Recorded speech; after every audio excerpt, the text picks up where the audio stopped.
మాస శుక్లపక్ష అష్టమి ఈరోజు సోమాష్టమి విశేషమైన రోజు. సోమవారం అష్టమి వస్తే విశేషమైన శివ పూజ ఆచరిస్తూ ఉంటారు. ఈ రోజున అందరూ కూడా శ్రావణ సోమవారం శివారాధన విశేషంగా చేసే ఉంటారు అని భావిస్తున్నాను. అయితే ఈరోజు ముందుగా మంత్రబలంలో మనమందరూ కూడా పరమేశ్వరుడి నామం నీలకంఠ నామాన్ని మనం జపించాలి.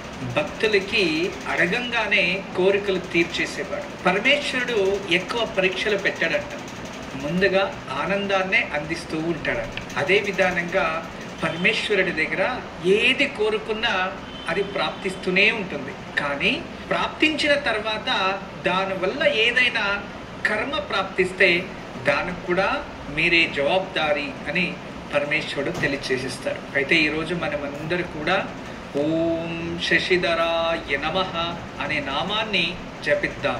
ఈ నామాన్ని జపించడం వల్ల మన మనస్సు స్థిరత్వాన్ని పొందుతూ మనకి స్థిరమైన నిర్ధారాలు, స్థిరమైన ఆనందం, స్థిరమైన సుఖాన్ని, శాశ్వతమైన ఆనందం, సుఖాన్ని కూడా ఈ నామం అందిస్తుంది.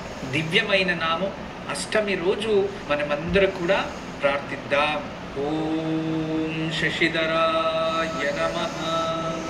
ఓం శశిధరాయ నమః.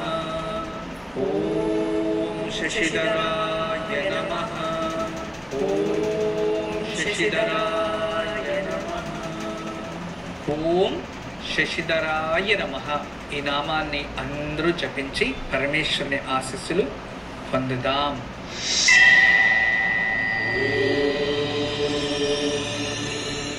మన జీవితంలో చాలా వరకు ఏదైనా పొందాలి అని చాలా ప్రయత్నిస్తూ ఉంటాం. మీరు ప్రయత్నిస్తేనే ప్రాప్తిస్తుంది, కానీ ప్రయత్నించకపోతే ఏది ప్రాప్తించదు. అవును కదా? మనము కొన్ని సందర్భాల్లో భయపడితే ఒక అడుగు వెనకుండిపోతాం. అదే ధైర్యంతో ముందడుగు వేస్తే ఆ ధైర్యమే మనకి ఏం కావాలైనా పొందే శక్తిని అందిస్తుంది. ఏది పొందాలన్నా భయం అనేది పక్కన పెట్టి మీరు ధైర్యంతో, ప్రేమతో ప్రయత్నించండి. ఖచ్చితంగా మీకు అది ప్రాప్తిస్తుంది. ఏదైనా స్పోర్ట్స్ కావచ్చు, ఏదో ఒక విషయంలో నేను పొందాలి అని సతత ప్రయత్నం చేస్తూ ఉంటారు. అలాంటి సమయంలో మీరు దాని గురించి భయపడితే దాన్ని పొందగలమా? దాన్ని పొందలేము. భయపడితే వెనకే ఉండిపోతాం. అదే ధైర్యంతో, మీపై నమ్మకంతో, ప్రేమతో ముందడుగు వేస్తే ఖచ్చితంగా మీకు అది ప్రాప్తిస్తుంది. అంటే ఈరోజు మంచి మాటలో ఉన్న అర్థం ప్రయత్నిస్తే ప్రతిఫలిస్తుందే, కానీ భయపడుతూ వెనకే ఉంటే మీరు ఏ దాన్ని పొందలేరు. అది జ్ఞానమైన, సంపాదన అయినా, ప్రేమ అయినా, స్నేహమైనా, ఏదైనా కూడా పొందాలి అనే ధైర్యంతో, ప్రేమతో ముందడుగు వేయాలి అనేది ఈరోజు మంచి మాట. ఇక ఈ మంచి మాటతో పాటు మన జీవితంలో ఎన్నో విషయాలు మనం ప్రతిరోజు తెలుసుకుంటూ ఉంటాం. అయితే మనమందరూ కూడా ఏదైనా శుభ సమారంభాల్లో, ఏదైనా ఇంటికి ఏదైనా మంచిది జరిగే సమయంలో, పండుగ సమయంలో, వ్రతాల సమయంలో, మరియు గ్రూప్ ప్రవేశాల సమయంలో, పూజా సమయంలో, అన్ని చోట్ల కూడా మనకి యథేచ్ఛంగా కనబడేది మామిడి ఆకు. అవును కదా? మన సంప్రదాయంలో మామిడి ఆకు అనేది చాలా విశేషమైన స్థానాన్ని అందుకోండి. మన పూర్వీకులు ప్రతి ఒక్క పర్వదినం రోజు, అంతేకాదు ప్రతి ఒక్క కళ్యాణోత్సవం రోజు, అంటే నిత్య కళ్యాణం పచ్చతోరణం అంటుంటాం. ఎక్కడైతే పచ్చతోరణాలు ఉంటాయో అక్కడ నిత్య కళ్యాణం అని అర్థం. పచ్చతోరణం అంటే మామిడి ఆకుతోనే తోరణం కట్టేది మన సంప్రదాయం. దీని వెనుక ఎంతో విజ్ఞానం కూడా ఉంది. ఇప్పుడు మనం ఒక గ్రూప్ ప్రవేశం చేస్తాం. గ్రూప్ ప్రవేశం చేసేటప్పుడు ఇంటికి చక్కగా మామిడి తోరణాలతో అలంకరించి క్షీర ఉక్కిరణ అంటే పాలని ఆ ఇంట్లో పొంగేలా చేస్తాం. ఆ పాలు దార వెళుతూ ఉంటే ఆ మధురమైన క్షణాలని చూసి తరిస్తూ ఉంటాం. అదే విధానంగా ఏ ఇంట్లో అయితే పచ్చ తోరణం ఉంటుందో ఆ ఇంట్లో ఎప్పుడు కూడా ప్రశాంతత ఏర్పడుతుంది. ఈ ప్రశాంతతకి తోరణానికి సంబంధం ఏంటి అంటే,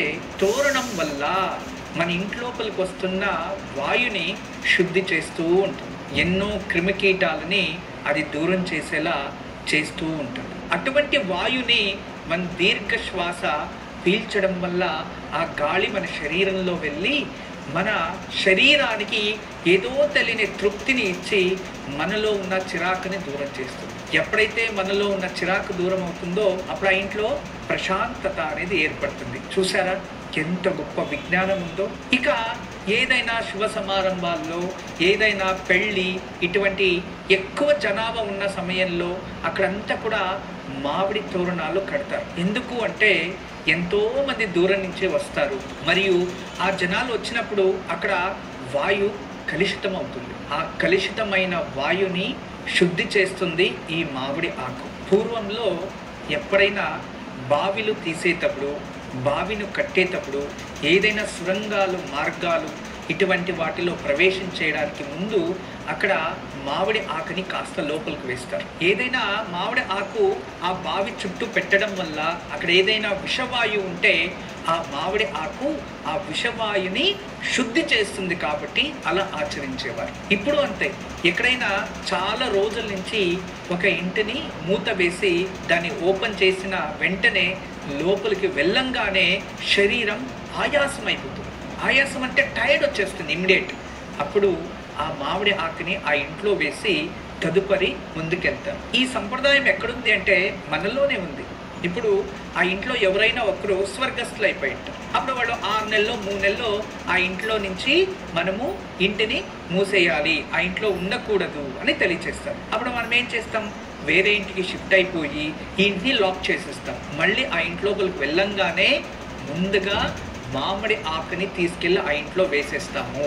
తదుపరి 1 రోజు 2 రోజులు అయిన తర్వాత ఆ ఇంట్లో ఉప్పు నీళ్లు చల్లి మళ్ళీ ఆ ఇంట్లో ఏదైనా పూజ చేసి మళ్ళీ ఆ ఇంట్లో దీపాన్ని వెలిగించి అక్కడి నుంచి ఆ ఇంట్లో కుటుంబ నిర్వహణ జరుగుతుంది. అయితే వైజ్ఞానికంగా కూడా మామిడి ఆకు అనేది ఒక స్థలంలో ఉన్న వాయుని శుద్ధి చేస్తుంది. ప్రతి తోరణం వెనుక కూడా ఒక విజ్ఞానం ఉంది. అదే మన సనాతన సంప్రదాయంలో తోరణంలో లక్ష్మీదేవి ఉంటుంది.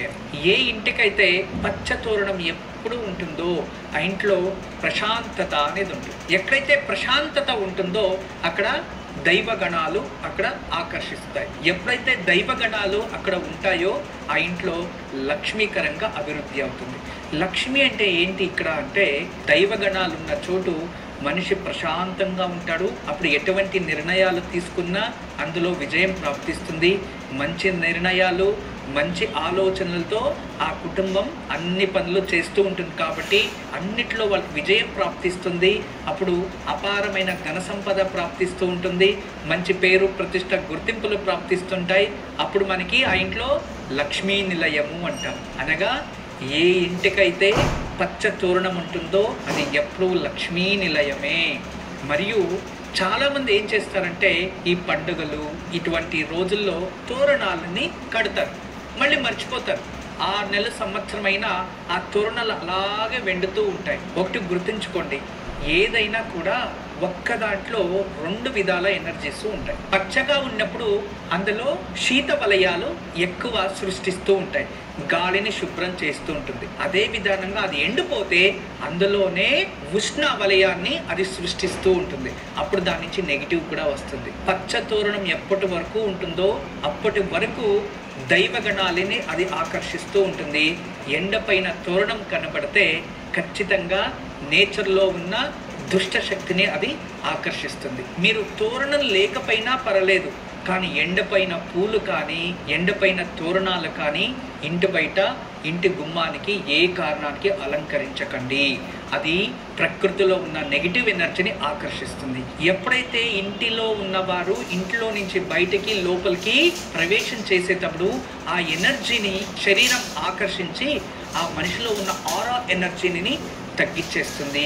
ఎప్పుడైతే ఒక మనిషిలో ఉన్న ఆరా ఎనర్జీ, పాజిటివ్ ఎనర్జీ తగ్గిపోతూ ఉంటుందో అప్పుడు ఆటోమేటికలీ అతనికి అనారోగ్యం ఇటువంటివి ప్రాప్తిస్తాయి. దానివల్ల మానసికంగా క్షోభ అనుభవిస్తాడు. అప్పుడు ఎటువంటి నిర్ణయాలు తీసుకోలేరు, ఎటువంటి పనులు చేయలేరు. అప్పుడు ఇంట్లో ఉన్న డబ్బు కూడా అన్ని విధాలుగా వృధా, హాస్పిటల్కి, అనవసరమైన విషయాలకి వ్యర్థమైపోవడం వల్ల పేదరికం కూడా ప్రాప్తిస్తుంది. అప్పుడు మనం అనుకుంటాము మనకి కష్టాలు వచ్చేసాయని. ఈ కష్టాలు రావడానికి మనము చుట్టుపక్కల నిర్మించుకున్న వాతావరణమే సగం కారణమై ఉంటుంది. దీన్ని గుర్తుంచుకొని అప్పుడప్పుడు మన ఇంట్లో ప్రతి వారము కూడా అనుకూలమైతే తోరణం కడుతూ ఉండండి. వారానికి ఒక రోజు తోరణం మార్చేస్తూ ఉండండి. అది ఎంతో శుభం జరుగుతుంది. అద్భుతమైన సాంప్రదాయం మనది. మన సంప్రదాయాన్ని మనమే గౌరవిస్తూ మనం పాటిస్తూ ఇంట్లో అందరూ కూడా ఎల్లప్పుడూ సంతోషంగా ఉండడానికి ప్రయత్నిద్దాం. గురుజీ, హన్మకొండ నుంచి సందీప్ కాలర్ లైన్ లో ఉన్నారు, వారితో మాట్లాడదాం. కోసి దానికి దారంలా కట్టి ఆ ఇంటికి ఈశాన్యం అంటే మనం ఉన్న పడుకునే గదికి ఈశాన్యంలో ఒక కాపర్ది చిన్నది రాగిది మేకు గోడకి కొట్టి దానికి ఆ ఉప్పు కుండని కట్టివేసేయాలి. అది గాళ్ళల్లో ఇలా ఉండాలి, లేదో ఆ ఒక కార్నర్లో ఉండాలి. అలా మట్టి కుండలో ఉప్పు పోసి మీరు అలంకరణంగా ఆ దిశలో పెట్టినా కూడా ఖచ్చితంగా ఆ గదిలో చాలా వరకు ఏదైతే నెగిటివ్ అంటే ఏదైతే మనకి ప్రశాంతత లేకుండా చేసే శక్తులు ఉంటాయో వాటిని అక్కడి నుంచి తరం కొట్టేస్తుంది. దీని నుంచి వచ్చే ఎనర్జీస్ అప్పుడు ఆ ఇంట్లో ప్రశాంతత ఏర్పడుతుంది. చిన్న పరిష్కారమే.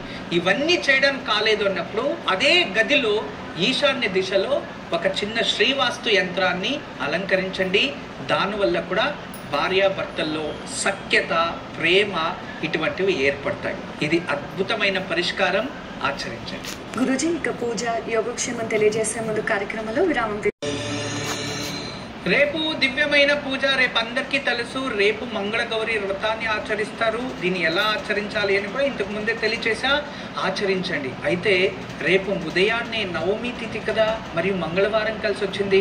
రేపు ఎవరైతే ఉదయాన్నే దుర్గాదేవి ముందు నైదీపం వెలిగించి దుర్గా కవచాన్ని పారాయణ చేసుకోవడం వల్ల ఆ దుర్గాదేవి అనుగ్రహంతో మీకు శత్రుత్వం తగ్గిపోతుంది, ఇంట్లో ప్రశాంతత ఏర్పడుతుంది, మరియు అన్నిటిలో కూడా విజయం ప్రాప్తిస్తుంది. తప్పకుండా రేపు ఉదయం దుర్గాదేవిని పూజించండి. ఓంకారం కో presented by CMR shopping mall, Andhra Pradesh and Telangana. Special partner cycle pure agarbatti, health, wealth and happiness.